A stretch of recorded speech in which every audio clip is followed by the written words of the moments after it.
Transition awareness breathing. Feeling grounded for both children and parents is essential for healthy living and learning. Join Eartha Powell on this series for tips and tools for creating a harmonious environment for learning. Transition awareness breathing will help you and your child find an individualized path to tackle change, promote lifelong learning, and discover new approaches to calmness. It was another night, just like the night before. It's time to go to bed, but I knew I wasn't ready. A long time ago,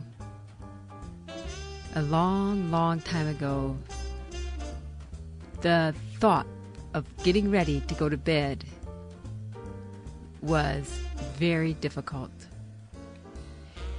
because the same dream would creep up into my blissful, restful sleep and would ruin everything. And so it seemed like just the very thought of getting ready and going to bed was painful. Welcome to Transition Awareness Breathing Podcast. This is Eartha. And I'm so happy that you're joining me.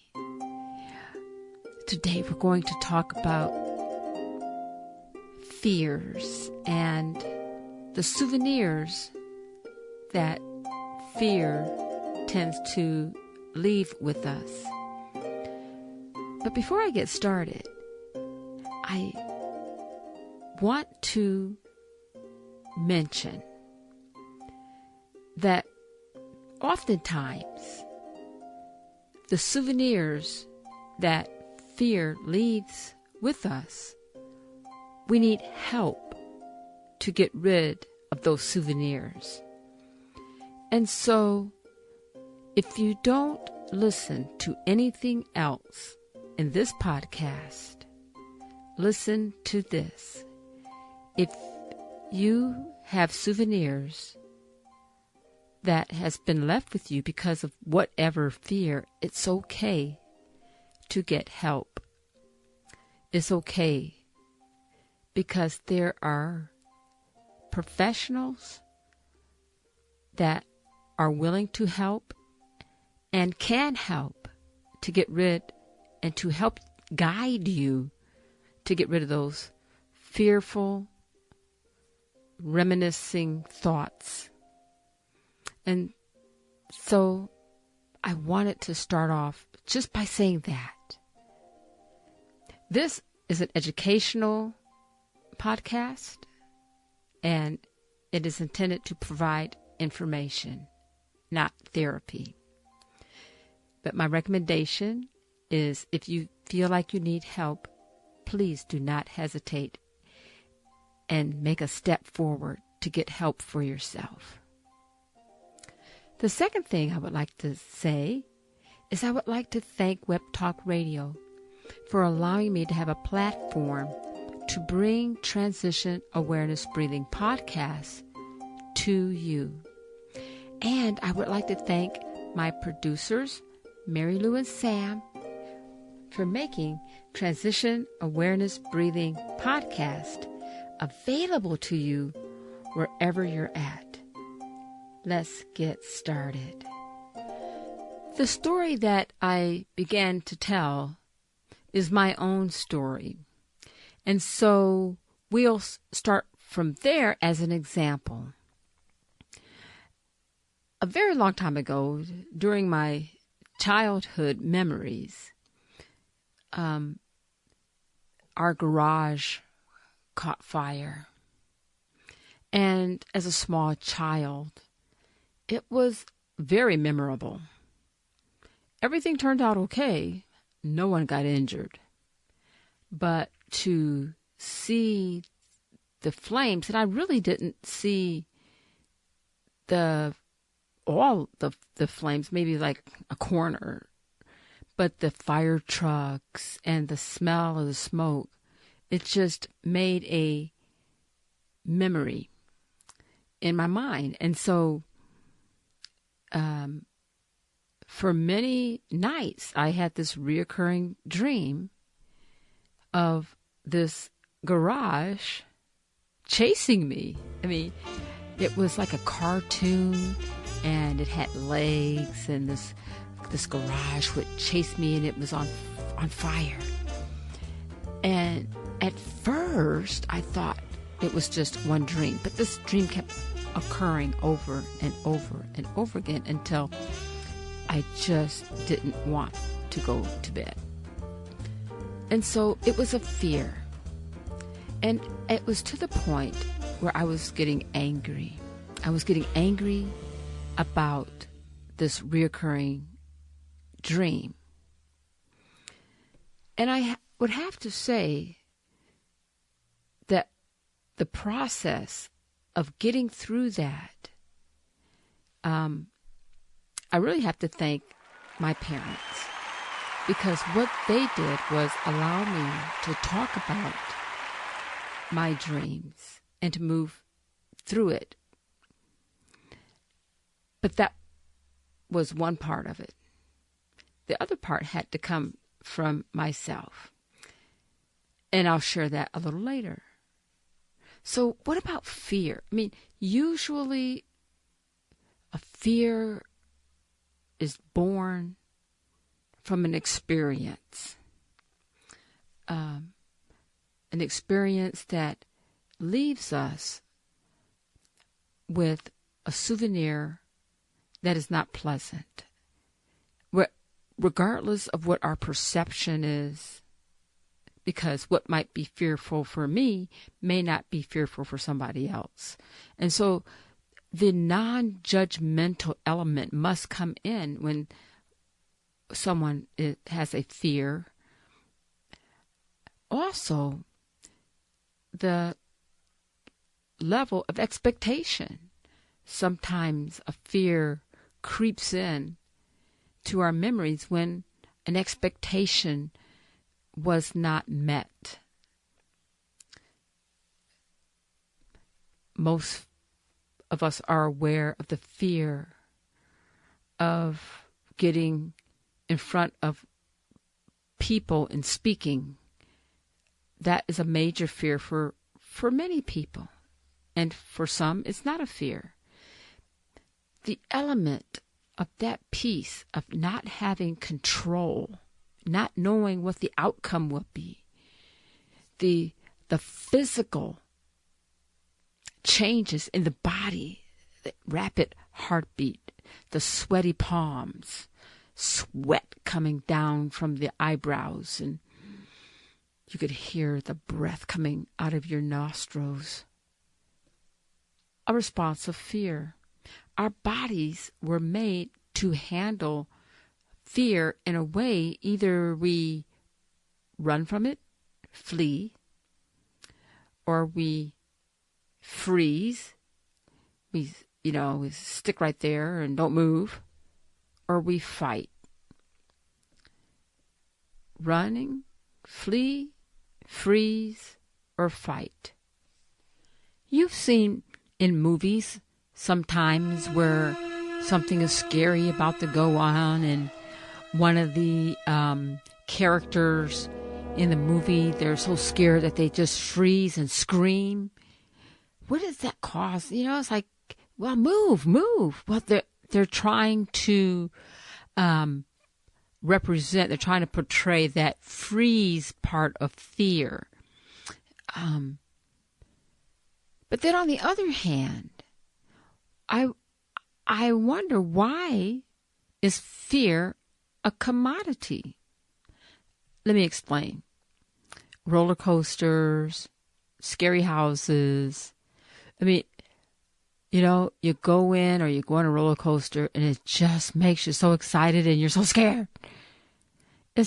So that feeling, that rush, the adrenaline, the sense of something is going to come out and scare. It's a commodity. So, on one hand, we have a fear that from an experience. And then on the other hand, we have fear where people will pay dollars to go and experience. What's the difference? It's the control, in my humble opinion. When you're paying to go on a ride or a scary house, you're paying for that service. On the other hand, when we experience something that leaves us with I call it a fearful souvenir, that's not in our control. And that's what makes it so difficult, because that part of our life has been interfered with, so to speak. So, what is this fear? It's a response that the body is trying to protect itself. In mindfulness, in dealing with fear, when the body is trying to protect itself and you feel these different body changes, the pulse and rapid pulse beat and the sweatiness, the breathing, the mindful breathing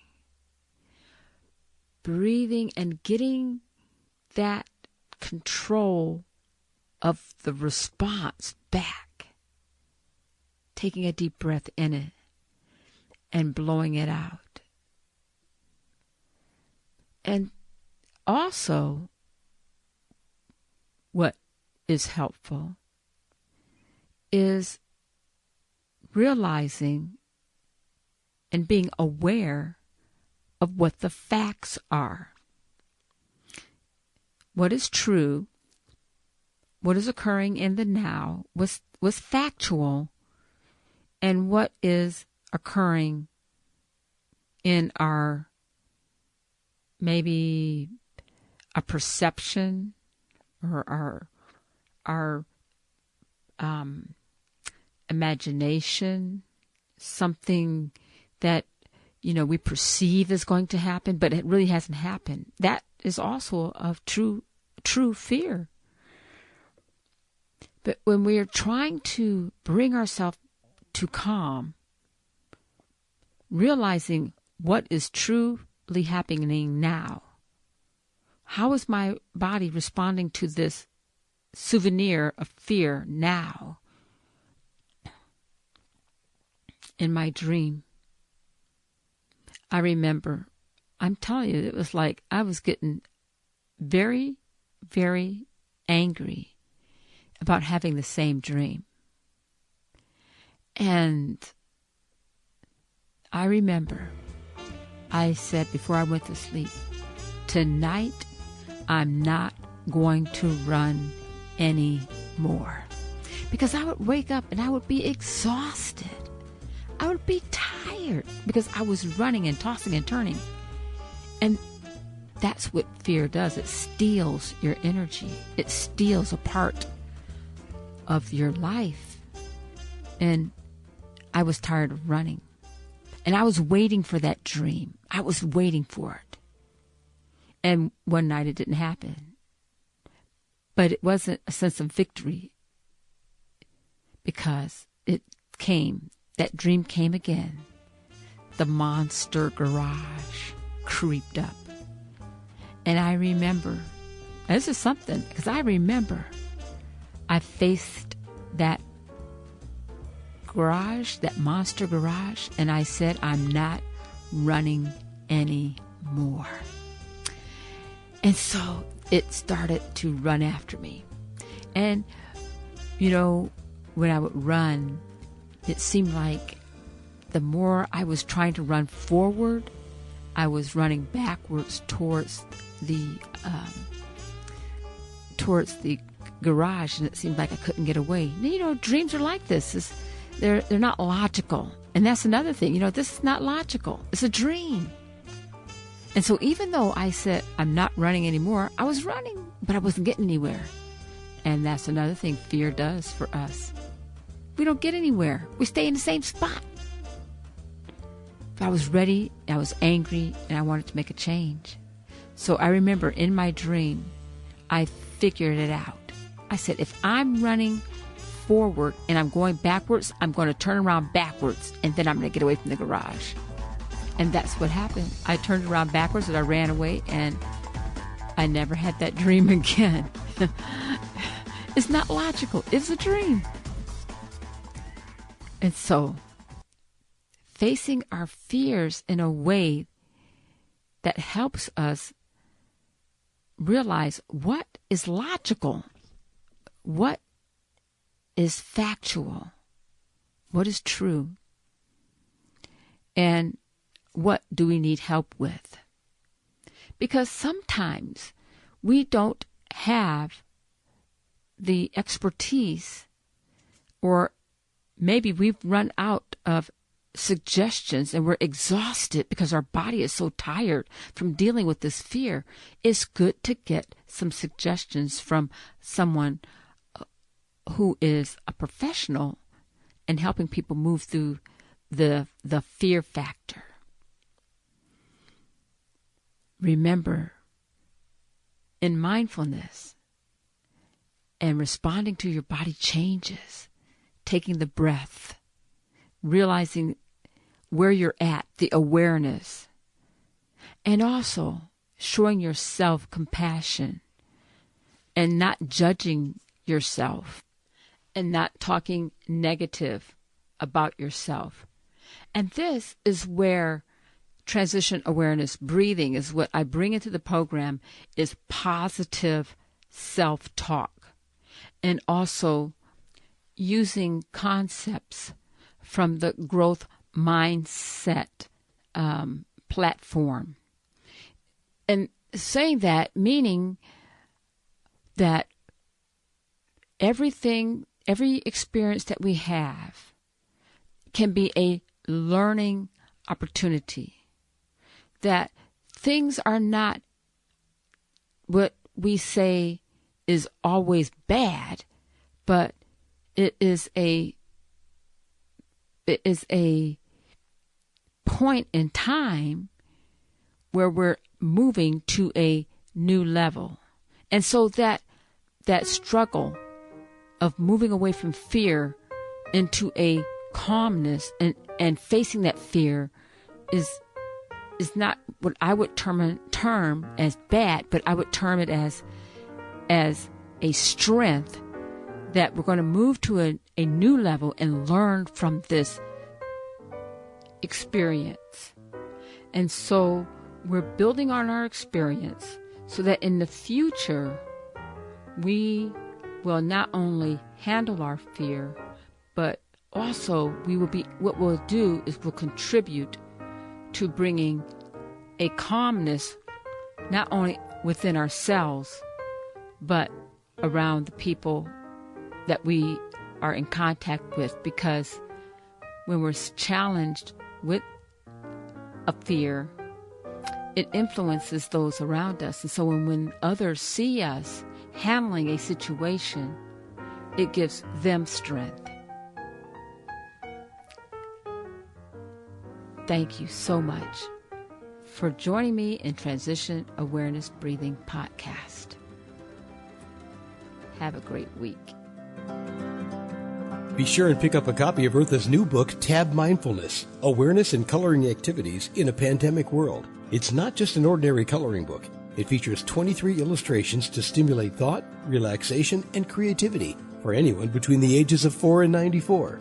Increase your positive self-talk energy. Unlock new creative paths. Transform your time once or twice a week to create beautiful art while strengthening confidence, building positive self-talk, and sensitize self-awareness. Tab Mindfulness, Awareness and Coloring Activities in a Pandemic World. It's available now at Amazon.com.